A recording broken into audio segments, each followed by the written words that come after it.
Hello and welcome back, everybody. Let's get right into today's training session. What we're going to be talking about today is the look and feel of an event and how to create that moment at the event where it's talked about after.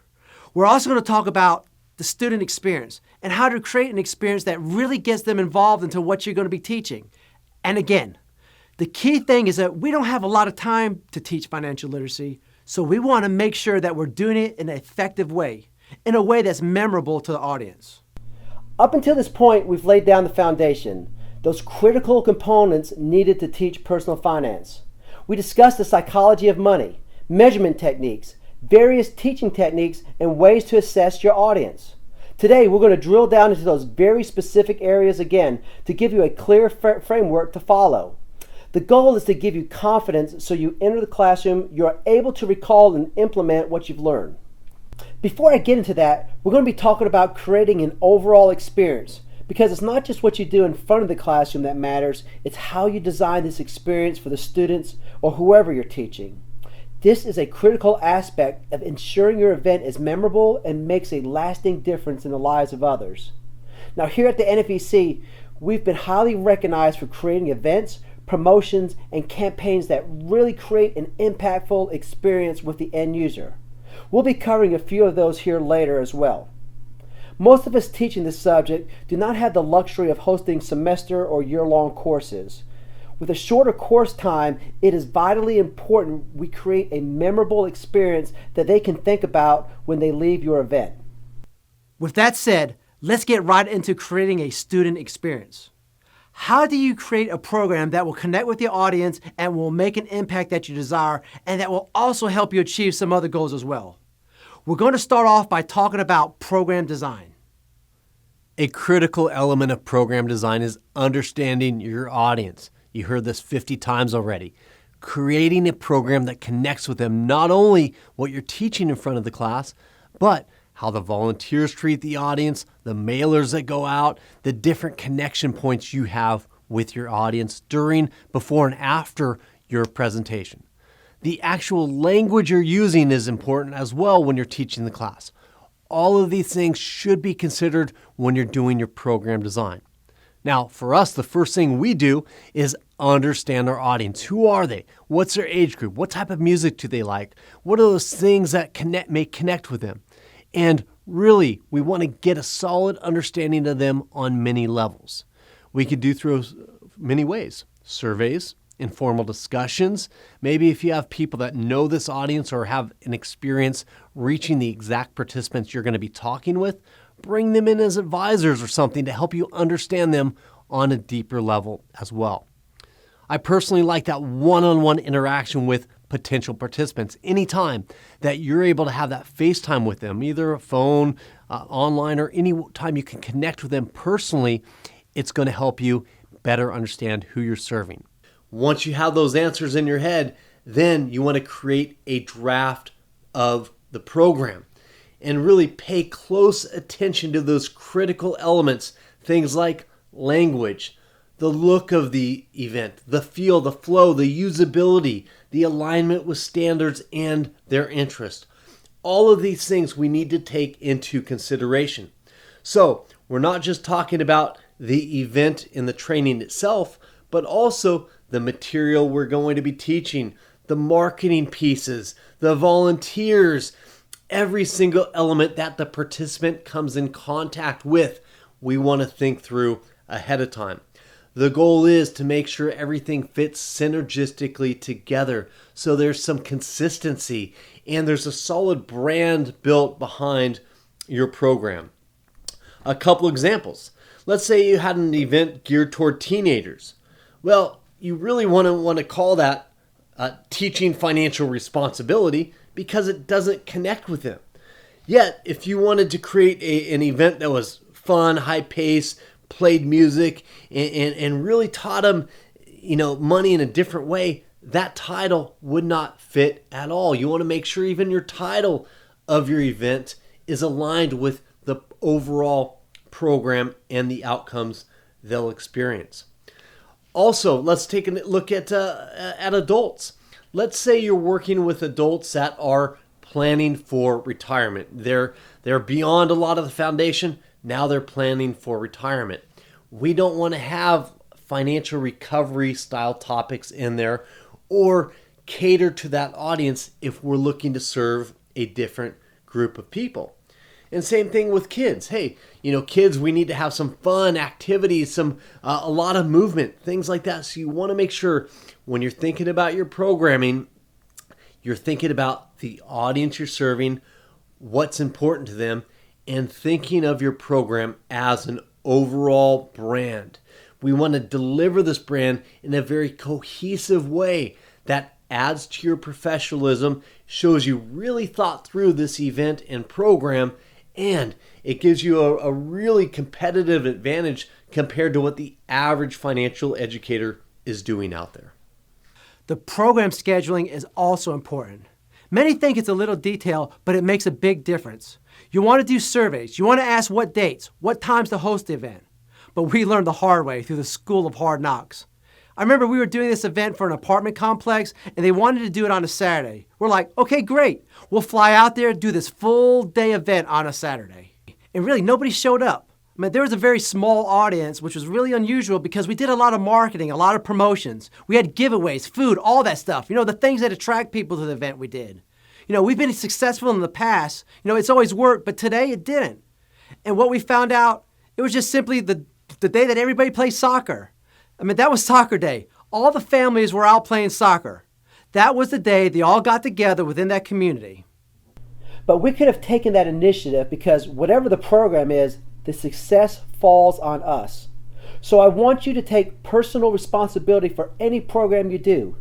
You want to elevate yourself to a professional level, and you will need to fill in the blanks when people don't have the same drive or concern for making it the best program possible. However, if we would have done a simple survey instead of the promotions first and said, hey, what day works best for you? It could have been a Sunday. We could have hosted it on a Sunday and have had a much better response and reached more people effectively. And also, they'd have known, hey, they're probably looking at us like saying, okay, well, these people don't know that we have a soccer on Sunday. Some things you'll learn the hard way. I hope you could take out our learning experiences and never have to face that with your own events. All of these things, understanding the audience is critical. Deciding on the schedule of the program is also critical. You want to maximize the attendance. You want to create drafts and get their feedback. We talked about this before. Creating a program with somebody is really critical. And you want to start to think about the language, the flow, the field, all that fun stuff that goes into creating a program. We're going to dig deeper here into the next level. What type of event do you want? And we're not going to really talk about the educational piece right yet, although that's always critical because you want to make sure that whatever you're teaching, the format you're teaching will flow through the entire event. But the first thing we want to start to do is to think about the event design. Now, you can create a very great environment at a very low cost. And later, I want to show you two videos. One was a production that cost us $40,000 plus, and another was a production that cost us less than a few $100s. And you're going to see that we got really different feedback from both. Great media coverage from both, great sponsorship requests from both. Both were successful, but on the opposite sides of the spectrum. Right now, we're going to be talking about the look and feel first. Later, we're going to be talking about the education integration into that, and then we're going to be really drilling down on many of these topics that we talked about the last few weeks into this time frame. We talked about a lot of these topics on a broad perspective. We're going to be drilling down into the specifics now. And what we're talking about here is creating a visual experience. We're creating an experience with the event, starting with the visual, moving on to the auditory, the hearing, getting into the touch, the taste, yes, the taste of an event, the smell, and the feeling. Whenever you're hosting an event, consider these 6 areas in your planning. Visuals are critically important. We want to create a well thought out brand that is clear on the visuals we choose. What is that visual impression of your brand that you want to leave people with? Before people enter the room, you should create some nice banners so people know exactly where to go. This is the first impression of your live event, so you want to make sure you demonstrate professionalism and have good-looking banners and other materials. You can get affordable banners at places like halfpricebanners.com or any other sites out there that create it. A big part of the visuals is making sure your event is clearly marked. I've gone to events on several occasions where I wandered around looking for the venue. This can be very frustrating, and it also displays that you are not very well prepared. When someone walks into the room initially, what is that initial impression you want them to see? I personally always like to start the visual impression with a friendly face, somebody greeting them, welcoming them, and also some very good professional looking marketing or signs. That's really, really critical. So we want to make sure that somebody is connecting with that person the moment that they enter the door. It could be you, or it could also be a volunteer. Besides the signage and a friendly face, you want to make sure the room looks good and looks clean. I can't tell you how many rooms I've cleaned because I walk in and I'm like, oh no, there's clutter everywhere. I'll hide stuff. I'll move trash cans out of the room. I'll set up drapes and put them out over the tables because it just gives the dynamic of the room a whole different feel. And things like that are not a huge investment. They're not very expensive, but it gives a good feel. Instead of those hard-looking plastic-style tables, you have nice drapery that are there and are being used, and it looks very professional. Things like that truly don't have to cost a lot of money and truly do make a difference when you're talking about the dynamic of creating a successful event. Also, something else to think about is having a PowerPoint running, having slides running so that there's a visual or something for them to look at and become initially engaged before the event kicks off. These are a great way to prepare individuals before you begin your live event. Let's talk about the auditory piece. Having music that matches your audience is important. So let's picture this. You walk into a room, you have some music playing in the background. It gives that feeling as you walk into the room. They see a nice PowerPoint on the board or some other nice visual. They have a clean room. They're greeted by a friendly volunteer. They see some nice tablecloths or some nicely organized student guides. You've cleared out the clutter, so you make that great appearance right away. You may think I'm harping on this a little bit, but I've been to a lot of financial literacy events, and I'll tell you what, I'm actually shocked sometimes when I walk in and see what's going on there. There's clutter here, there's disorganization here, nobody greets me, there's no music, there's a blank PowerPoint slide. Nothing tells me that they're a professional instructor. Also, another critical element with the auditory piece is to train your volunteers so they're sharing the same messaging when people enter the room and they have that same customer service experience as they're connecting with your organization. The last thing I want to touch on is really important, and that's to have somebody introduce you. It gives you instant credibility because they're bragging about you from a third party. It's not coming from you, it's coming from a third party. And really, really important, when you have somebody else introduce you, you want to write out your introduction. Have it written down and tell them, read this verbatim, because that's how you want to be introduced. When I first started personally in the personal finance space and giving presentations, I had some horrible introductions. Not only did they lead into it very bad, it didn't build up any excitement, but they mispronounced my name and different things like that. So now no matter what event I do, I always have my entire introduction written out and my phonetic spelling of my name there as well.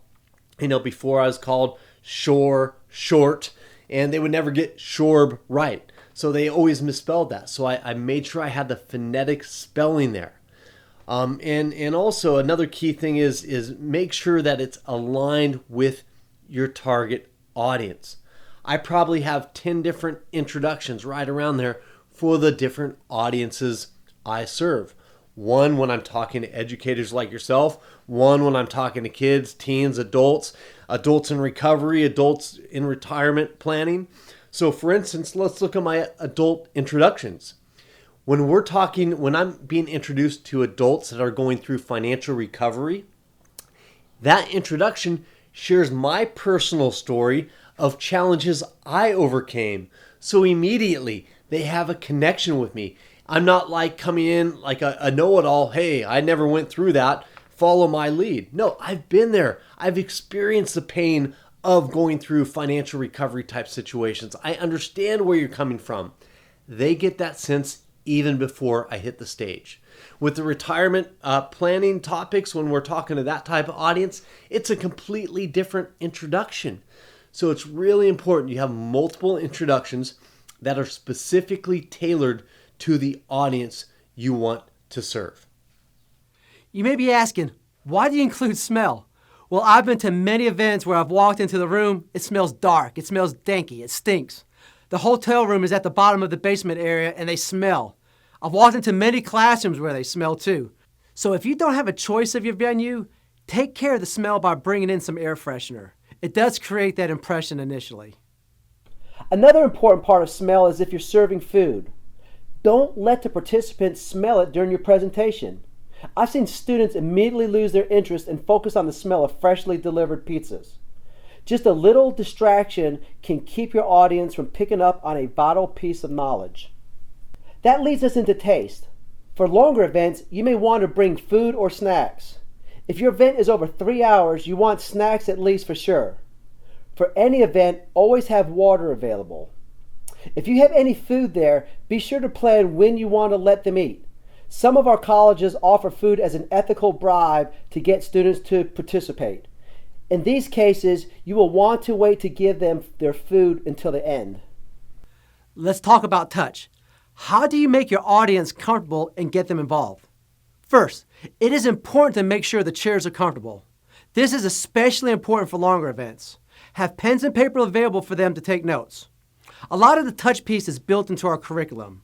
These engagement pieces are really critical on how you can reach out and touch your audience. How will you engage that hands-on type of learner? That's going to be very important. I hosted a class where I brought out ping pong balls. They couldn't ask questions. They had to throw a ping pong ball at me to get my attention. So again, little things that you could do. Very, very cheap.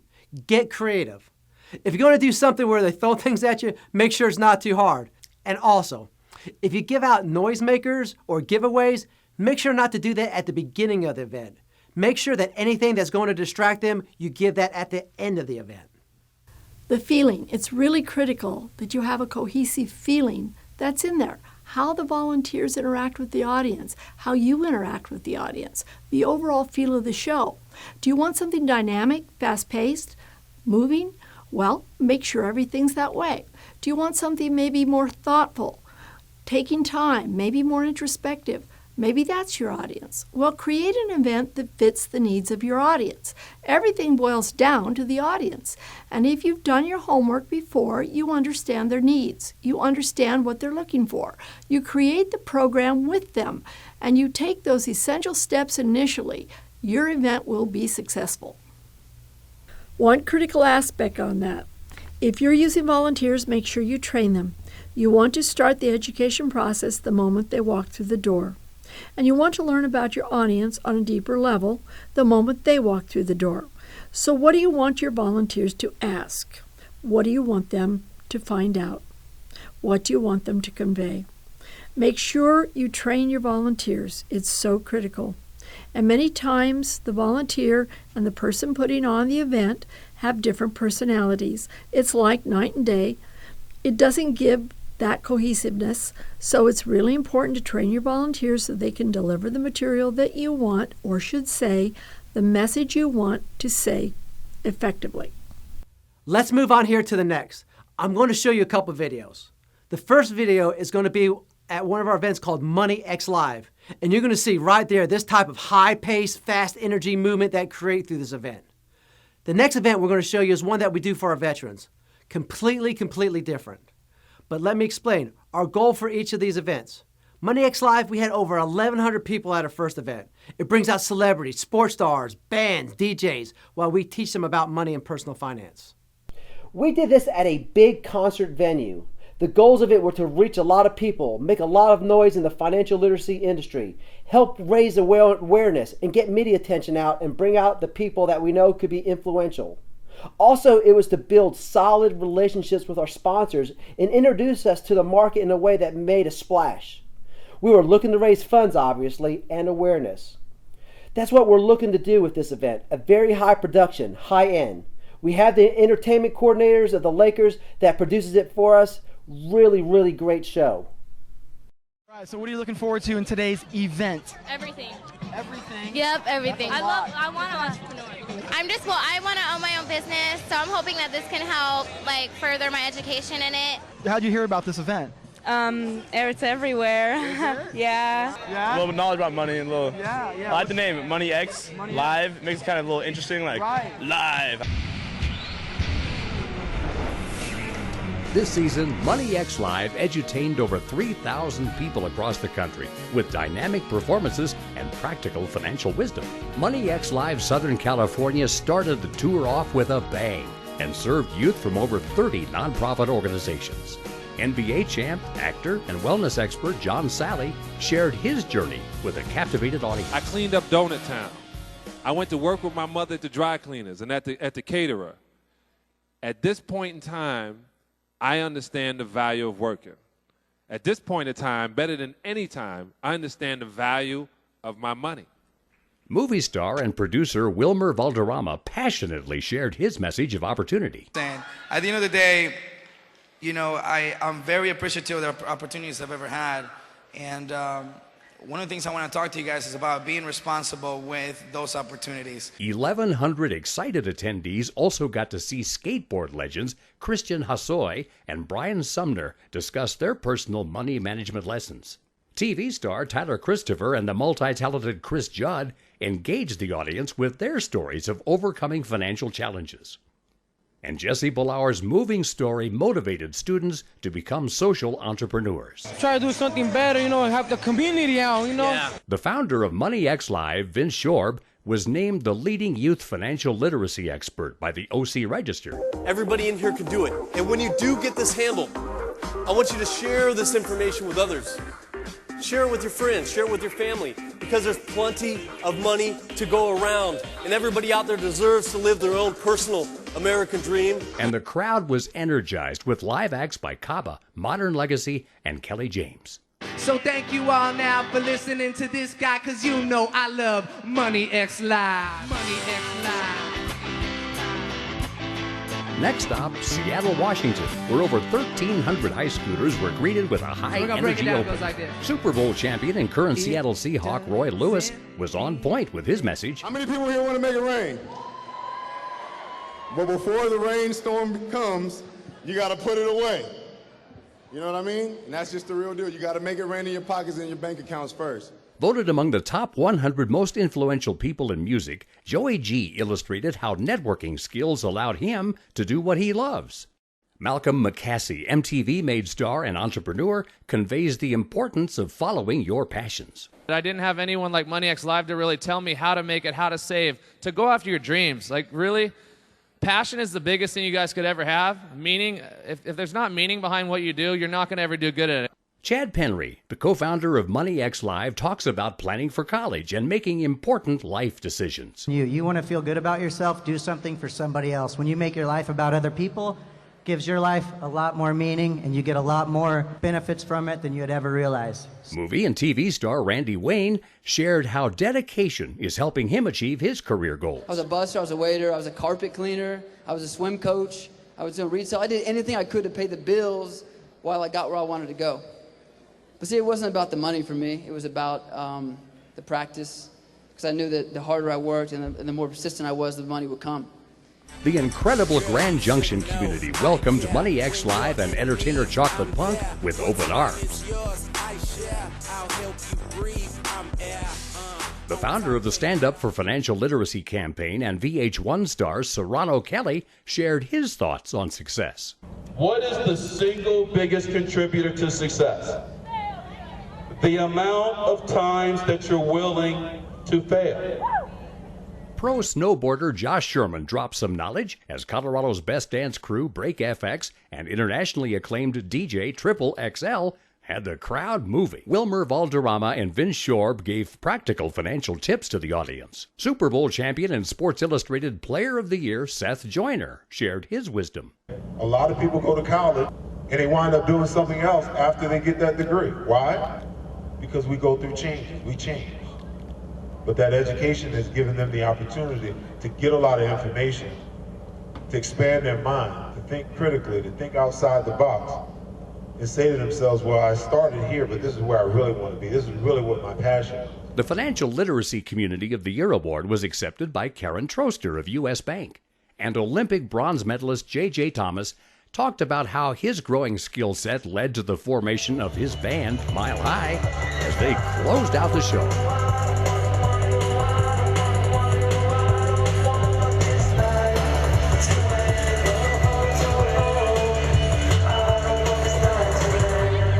Money X Live would like to thank all our volunteers, partners, and sponsors for their support.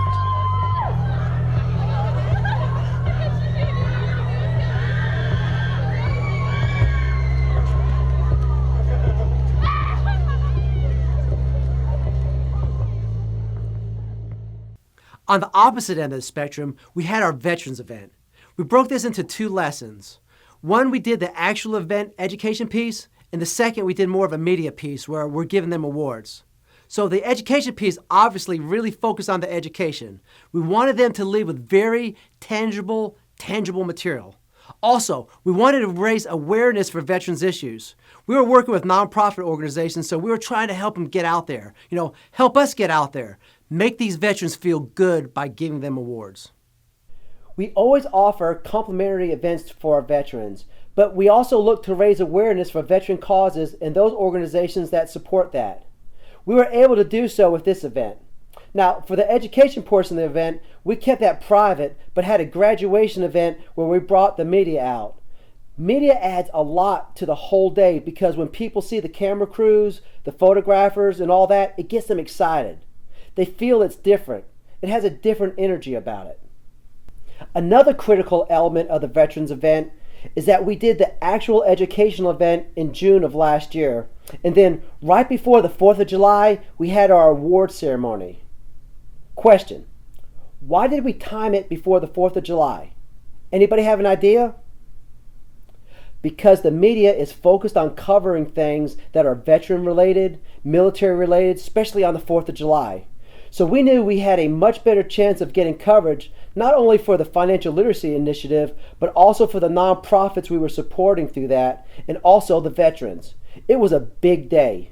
When you can present somebody an award when there's already so much emotion built up and they're starting to think about it, it's a positive reminder. Also, our veterans out there today, one of the causes I'm a big believer is raising awareness for PTSD. It's a major problem. And a lot of times, around that time of year, veterans get more, some of them get into a negative state. With this award presentation during that time, I hoped it helped them. We had a lot of conversations with them before, and one of the things, I want to break away from that just for a second and talk about how we prepared to teach veterans. Because this was a unique audience that had, a lot of our audience was suffering from PTSD. They were just trying to overcome some hurdles as far as their housing, their income, and different things like that.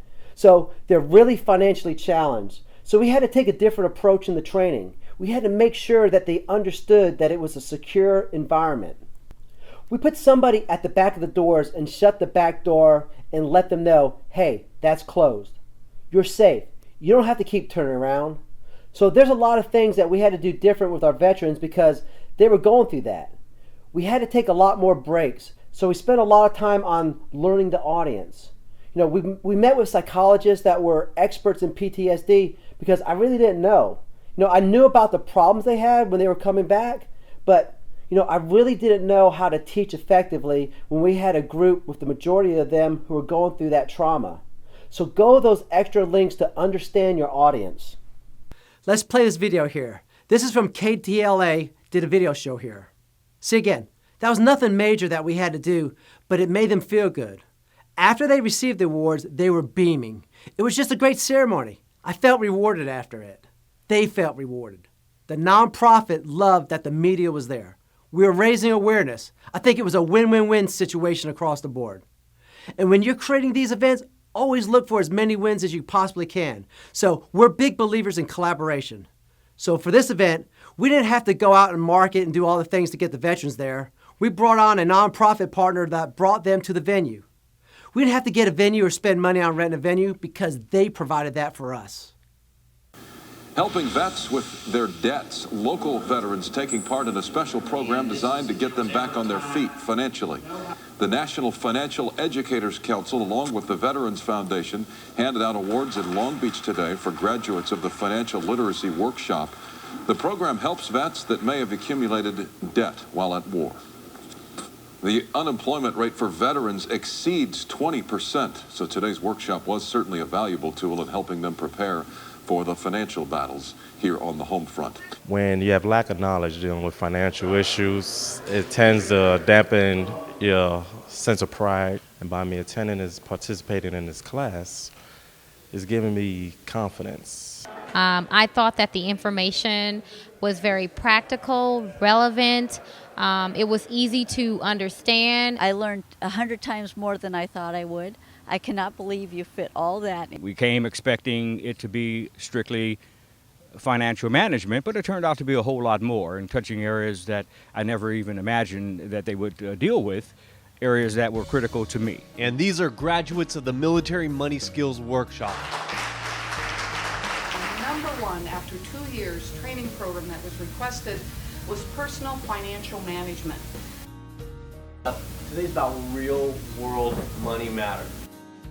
Around the enemy. Well, the enemy is not having a job. So you want to use your military skills in battling the war against unemployment.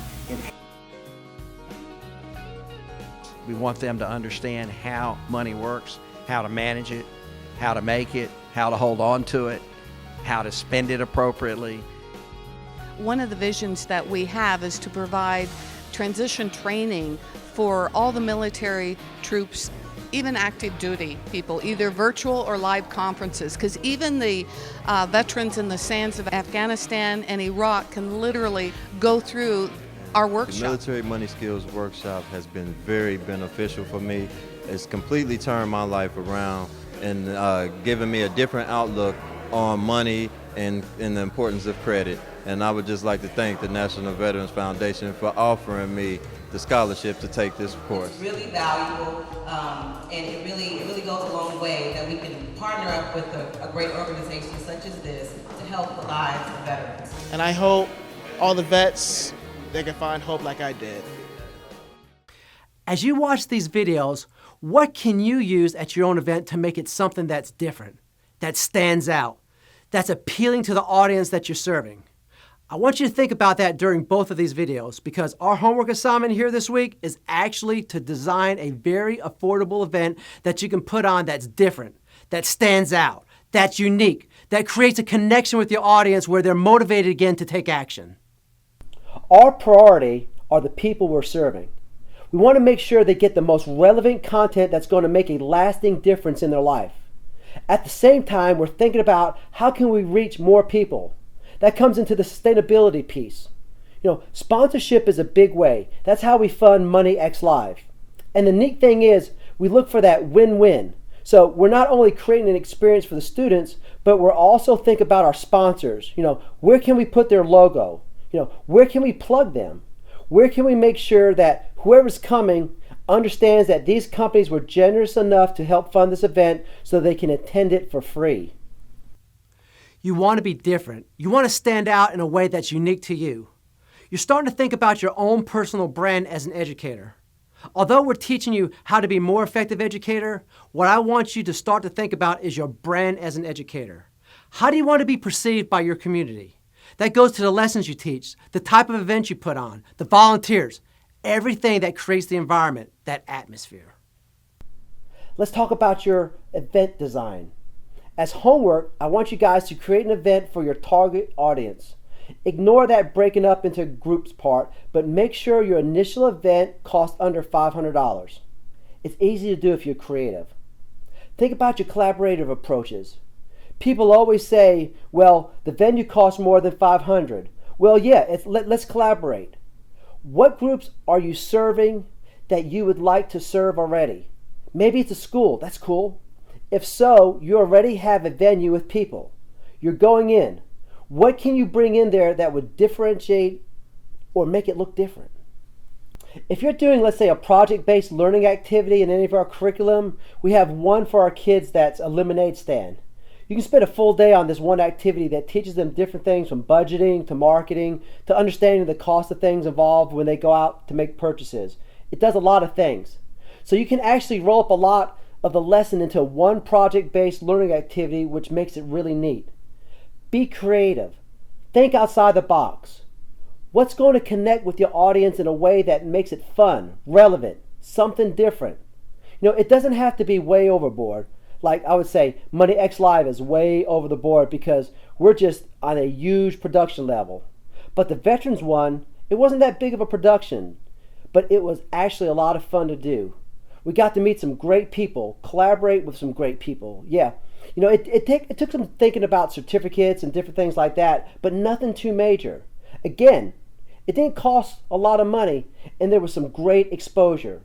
They have some huge benefits in different things. Start to think about how you can create an event that's going to connect with those that you serve, so it's memorable and lasting and different from the average financial literacy presentation. What's going to differentiate between you from the others?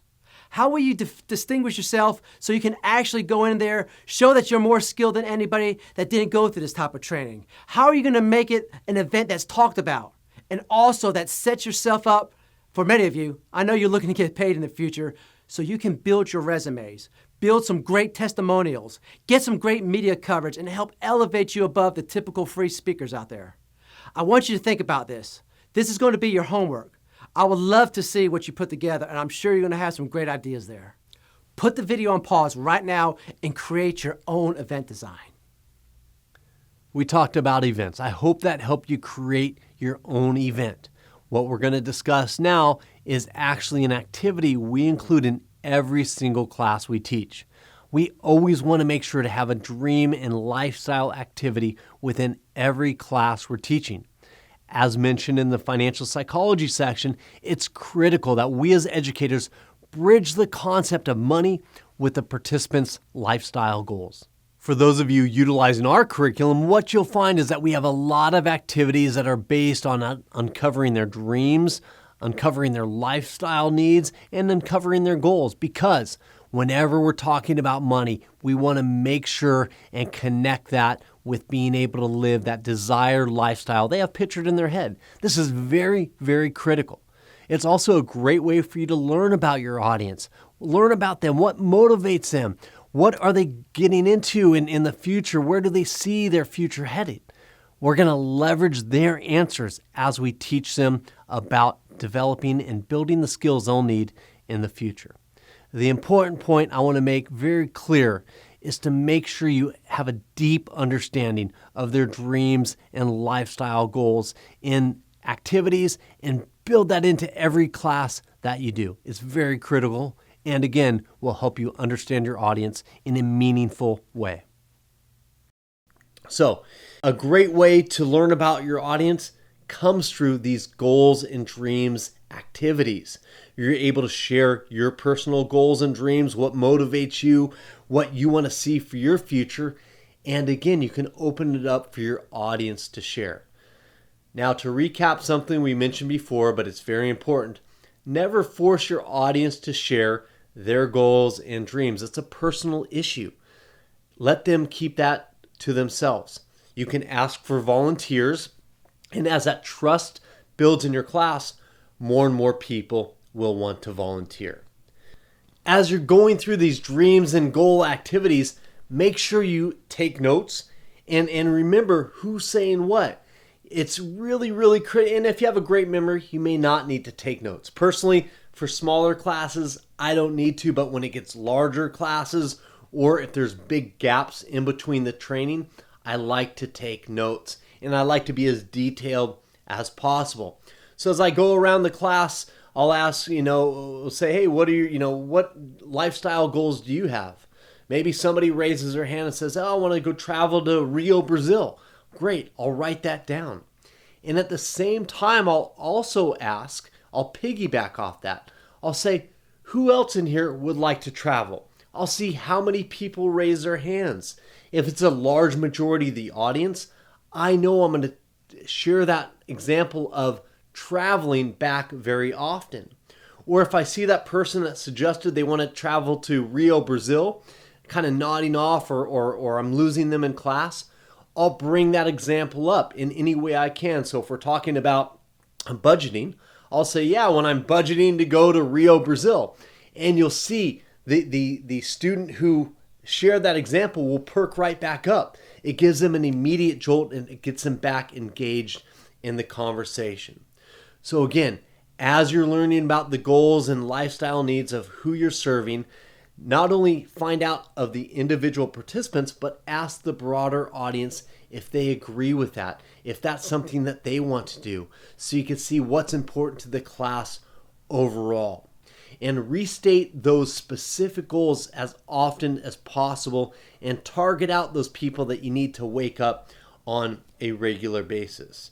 And this is a really, really critical piece. We talked about lifestyle, dreams, and goals, but be sure to incorporate that in your lessons on every class you do.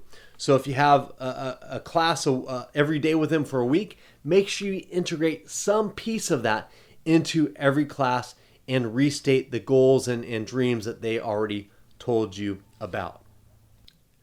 Now, for those of you teaching adults, sometimes this dreams and goals activity is actually harder because they've been through experiences where their big dreams have shrunk. You know, when you talk to kids about their dreams and goals, you'll hear some great things, going to space, doing all these crazy, unique things because they haven't been beaten down. Many of our adults sadly have. At least they feel beaten down. And their dreams are boring now many times. Instead of, go traveling the world, they'll just say, I just want to get out of credit card debt. So that motivation for them to overcome a challenge isn't that exciting. Okay, I'm out of credit card debt. How exciting is that? So it's important for those of you working with adults, you help rekindle that fire that they had as kids. Rekindle those dreams and goals. If they say they want to get out of debt, say, okay, assume you're out of debt right now. What would you do? And again, use that forward person that we talked about in the closing techniques.